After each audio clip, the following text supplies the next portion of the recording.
everybody, my name is Benjamin Bloom and I have just witnessed Millwall 3, Ipswich Town 0. Another very, very long afternoon following Ipswich, and yes, this is going to be a slightly negative match review, but the one thing that needs to be borne in mind is another new era starts on Monday, so maybe some change is about to happen. It bloody well needs to. Ipswich, bottom of the league, going down by 3 goals to 0. Did Millwall play well? Did they have to? Let's find out. Millwall lining up with their normal 4-4-2. Amos in goal. Romeo, Hutchinson, Cooper and Wallace across the back. Wallace, I thought, was a centre-half, so probably shunted out of position playing left-back there. Scalak, Leonard, Williams, Ferguson across the midfield. Gregory and Elliott up front. Ipswich have Brian Klug in temporary charge. We know from back last season when he had those few games, he likes a 3 at the back, and this is what we saw today. Białkowski retains his place in goal. The back 3, Chalobah drops into the back 3. I think he's done that for England representative teams. Chambers and Pennington. In theory, I guess Chalobah should give you better distribution out of the back, being a midfield, but Pennington, of course, now shunted a little bit left and not naturally left-footed at all, so bit of a stretch for him playing over there. Knudsen plays at left wing-back. Grant Ward plays at right wing-back. Remember, we saw Klug play Ward there away at Nottingham Forest last year. He scored a goal and he went to sleep for a couple of goals against him the other end, so mixed from Ward at wing-back previously. Flynn Downs starts with Kolskew sitting. Dizelle slightly ahead of those two. Sears and Jackson up front. And let's just clear this up first. Before the game, there was supposed to be a minute's silence for the Poppy stuff, the Remembrance Day. Minute's silence. Would like to apologise to anyone who was offended. There was a lot of confusion during this minute's silence. There was an instruction given. The buglers would play, then the minute's silence would go, then the buglers would play again, then the whistle would go. The buglers played, and then a lady on the halfway line starts doing this with her hands, and some applause starts. Some of the ground joins in with the applause. The Ipswich fans join in with the applause, and some chants start, and I do think this was genuine confusion as to what the hell was going on. It dies down and it goes silent again, and people kind of get the idea. Then the buglers start again and the clapping stuff. It was all a big confusion. I don't think this was Ipswich fans deliberately singing over anything. I just think the instructions were lost in translation here. But I would apologise as an Ipswich fan on behalf of anyone who was offended by that. I'd like to say it was just confusion. Anyway, enough of that. 5 minutes in, Chambers concedes a soft corner in. It goes by Williams. Hutchinson is with Knudsen. Knudsen falls over and gives Hutchinson a free header. He puts it over the bar. Good chance there. Long stoppage as Gregory goes down on 7. First 10 minutes are pretty scrappy. Millwall going long to Elliott. Ipswich trying to use Skews as a screen in front with Chambers or Pennington behind him, but he's still winning most of them. Ipswich trying to play direct into the channels for Sears and Jackson's pace. Williams, nice give and go into the box by him, a 1-2. He gets bumped and goes down. No penalty there on 23. Free kick knocked in long. Elliott wins the flick on. Knudsen clears to the edge. Leonard chests it down. Dipping volley by him on the right foot. Going just past the post. Białkowski stranded with that one, if that's on target. It's in. So, first 25 minutes, pretty scrappy, nothing in it. What do Ipswich do? Ipswich do what they always do. They concede a goal from a set play. Ipswich are so easy to score against. It's uncanny. We know Millwall are good from set plays. We know they're good aerially. It's just bizarre, mind-numbing how many times this has happened this season. It just gets comical as an Ipswich fan. You sit there and a corner gets given and you think, well, we'll probably concede a goal from this. So away we go, 25 minutes. Williams hangs the corner to the back post. Big Jake Cooper, who scored at Portman Road, so we should know about him back in the last season. Makes a run to the back post. He climbs really well. We know he's a huge bloke. We know he's got a good jump. He wins the first header. One mitigating circumstance here, I think Skews was well positioned for this, and someone cleverly gives him a little shove out the way. He's going to head it clear. He gets the shove. The ball bounces. Now I've got my moan out the way. From here, we need to praise Gregory, because what you're looking for from a forward is to be alive and to be quicker than everyone else. That's exactly what Gregory is. It's not an easy chance. He kind of leans back and hooks it into the goal from point blank range, but it's just rubbish.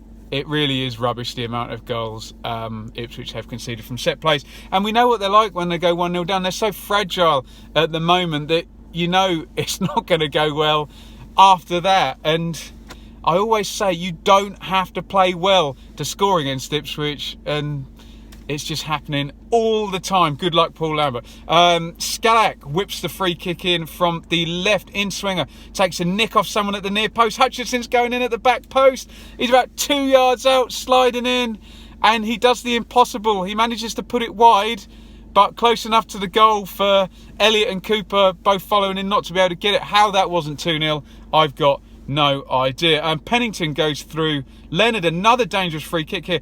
Elliott gets on the end of this one. Doesn't really get any power on it. Glances at it. Białkowski on the goal line, crouches down and saves it. Half time, messy, low on quality. Millwall lead through Gregory's goal. Another set play. Millwall look more direct than they did last season. No Saville anymore. He's gone. No Jed Wallace today. Those players I felt gave Millwall more of a midfield presence than they seem to have today. But hey, Millwall, you can only beat what's put in front of you, and they go 1-0 up at half-time. Ipswich, lack of quality, lack of confidence, can't defend set plays. Dazelle must be the most frustrated bloke in the world, because the team doesn't play the way that he could play and really be such a good player in this league. You see him give and go and use the ball just better than any other Ipswich player now. And you look at the people who've gone out the door, Waghorn and McGoldrick, and you think, well, Dazelle's got the most quality there now. So glimpses from him. And I don't want to bury anybody, but Caden Jackson, when we got in good positions, such a lack of composure there. His legs are going fast, but he's not seeing the pictures, and you know, when we get in chances, it just didn't work for him. He's had such a struggle since he signed. Spence comes in for Skews, who was hobbling midway through that half. Spence goes to right wing back, and Ward comes in to take Skews' place in centre midfield. And I mean, it's just pathetic. It really is utterly pathetic. 50 minutes, and Ipswich are defending a throw-in. Off trot, Leonard takes his time, dries off the ball on his Millwall top. Cooper trots forward, up he comes, nice and slow, everything ready to position yourself if you're an Ipswich defender. Cooper goes and stands on the near post in front of Białkowski. Leonard runs up to take the throw. As he does that, Cooper makes a really, really simple run towards Leonard, away from the near post, and he's just completely on his own. 1, he's the biggest guy there. 2, he's excellent in the air. 3, he set up a goal in the first half. Oh my goodness me, dear oh me. He runs, he's totally unmarked. He flicks it back, and again, Gregory, alert, flings it, I think his left foot this time, pokes a foot at it, and great striker's brace from Gregory. But how? Oh my goodness, how can you concede so many goals from set plays? And fair enough, Wednesday night, short corner against Leeds, you got caught out, they did it quickly. Leonard literally dries the ball and Cooper trots up slowly. There's so much time to plan this out, and they're just not doing the basic fundamentals of defending. And you will be relegated if you do that every week. You will be relegated. It will happen. So they just need to sort out the organisation from set plays. Rubbish. Absolutely bloody rubbish. Ipswich down the right on 53, into the box, cleared to the edge. Downs tries a kind of scissor kick volley thing, can't control it, but a shot on goal, well, wide, a shot at goal after 53 minutes. Lancaster comes in for Jackson.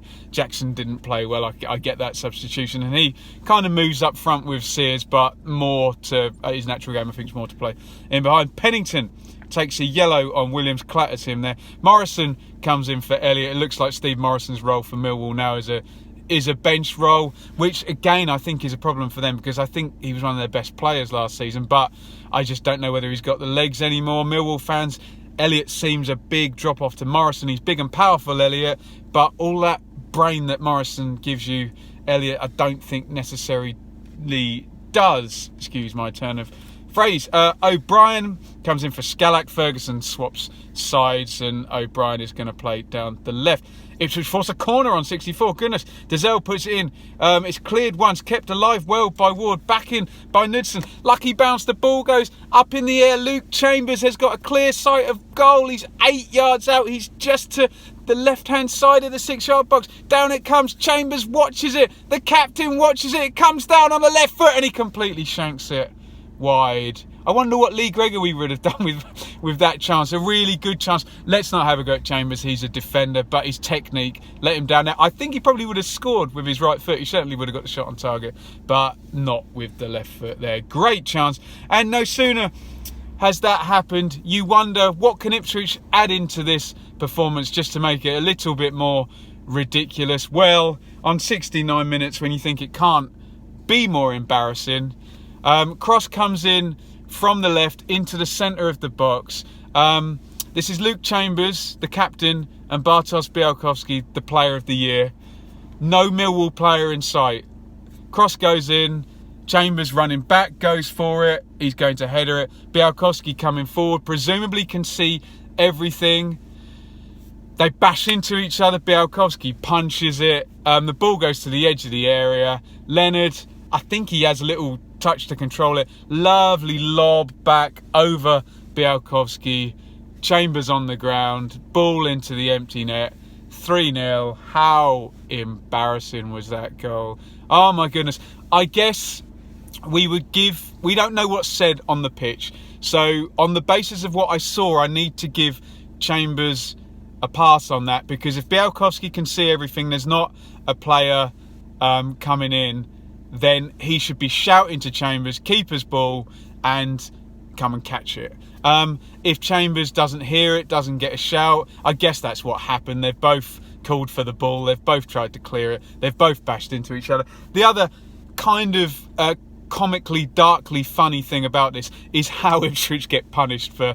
They make these dumbass mistakes, but they really do get punished. It's a great finish by Leonard, but it's just ridiculous. And this is not 19-year-old Lancaster or a League One player. This is the captain and the player of the year bashing into each other to give away the third goal, you know, before anyone piles on that narrative of, oh, you've got too many League One players. They're all at it, let me tell you. 3-0 to Millwall. Bradshaw in for Gregory. Well played, Lee Gregory. Good game by him, I thought.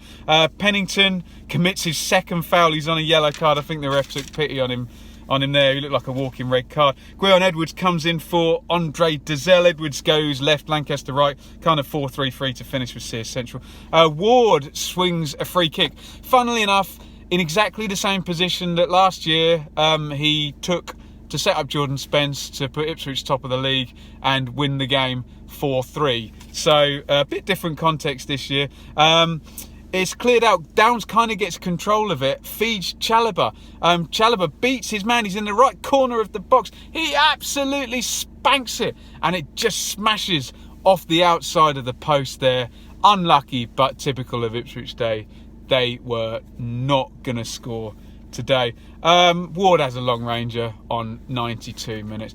The game ends 3-0. My goodness me. Let's deal with Millwall first. We know what to expect from Millwall. 4-4-2, high press, high intensity, direct, trying to find Elliott. They've had a bad start this season. You know, they did so brilliantly towards the end of last season.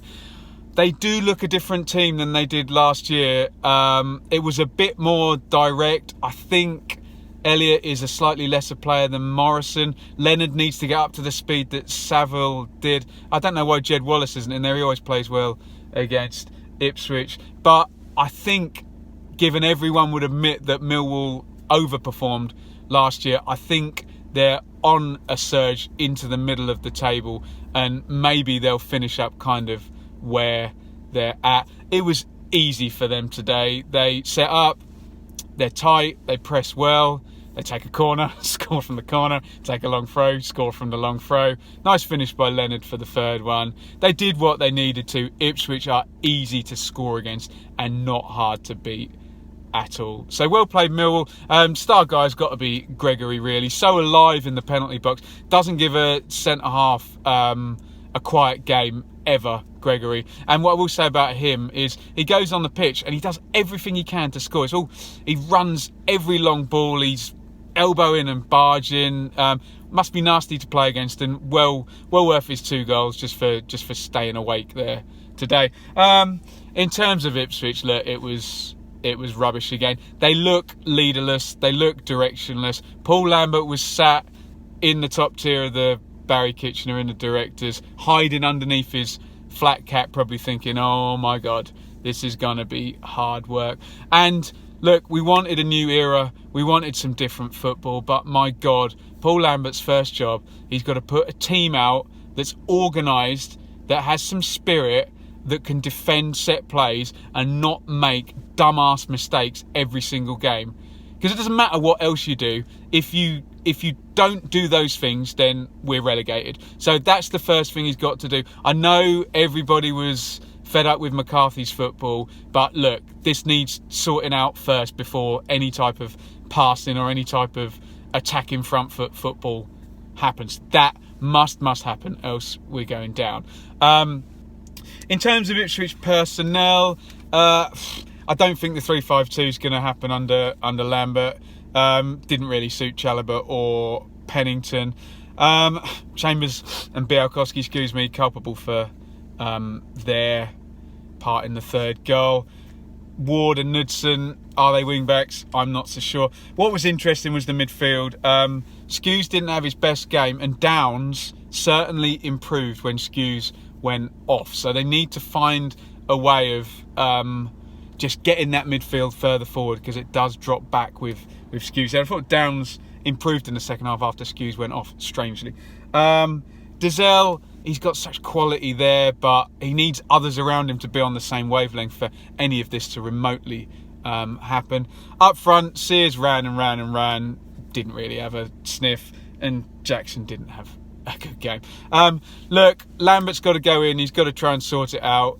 Let's throw that one away. Let's forget now the first 15 league games of this season. He's got a week now, and then it's Preston at home and Reading away for his first 2 games. Can he get some points, and preferably a win out of one of those 2 games, and hopefully end this abominable run the Ipswich are on? Well played to Millwall. They're going to shoot up into the middle third of the table, you would have thought. Wow, goodness me. Let's go off and not think about football. So many videos this week, such a big week. Thanks for all the views and all the comments on the channel. It's been a great week for us. Follow me on Twitter at Benjamin Bloom. Thumbs up if you like the video. Add a comment if you want to get involved in the debate. I'm not always right. You're entitled to disagree with me. Just be civil about it. And please subscribe. There'll be loads more Championship content coming up through the season. Predictions, reviews, all sorts of stuff. Keep in touch. Thank you for watching. See you later.